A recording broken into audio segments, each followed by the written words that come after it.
అందరికీ నమస్కారం. ఆంధ్రాలో సంక్రాంతి పండుగ ఎలా చేసుకున్నామో చూపిస్తాను చూడండి. సంక్రాంతి వచ్చిందంటే చాలు తెలుగు లోగిళ్ళు రంగురంగుల ముగ్గులతో కలకల్లాడిపోతాయి. పండుగ అంటే కేవలం పూజలే కాదు, కుటుంబ సభ్యులందరూ కలిసి పంచుకునే ఈ తీపి జ్ఞాపకాలు కూడా. అందరం కలిసి సరదాగా ముచ్చట్లు చెప్పుకుంటూ పుచ్చకాయ తింటూ చాలా ఎంజాయ్ చేశాము. ఇక సంక్రాంతి అంటే గుర్తుకు వచ్చేది కోడి పందాలు. పందెం గెలవడం ఒక ఎత్తైతే ఆ పుంజుల గంభీరమైన రూపం, వాటితో కలిసి దిగిన ఈ ఫోటోలు పండుగ జోష్ని మరింత పెంచాయి. మన పల్లెటూరి వైభవం ఈ కోడి పందాల్లోనే కనిపిస్తుంది. పచ్చని పొలాలు, పట్టు పరికినీలు, పల్లెటూరి పాటలకు అనుగుణంగా వేసే అడుగులు. సంక్రాంతి సంబరం అంటే ఇదే కదా.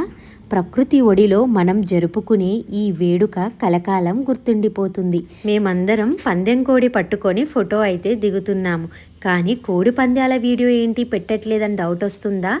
అయితే నేనేం చేయలేనండి, యూట్యూబ్ గైడ్లైన్స్ ప్రకారం ఆ వీడియో అయితే పెట్టకూడదని ఉందన్నమాట. అందుకే కోడి పందాల వీడియో అయితే పెట్టట్లేదు.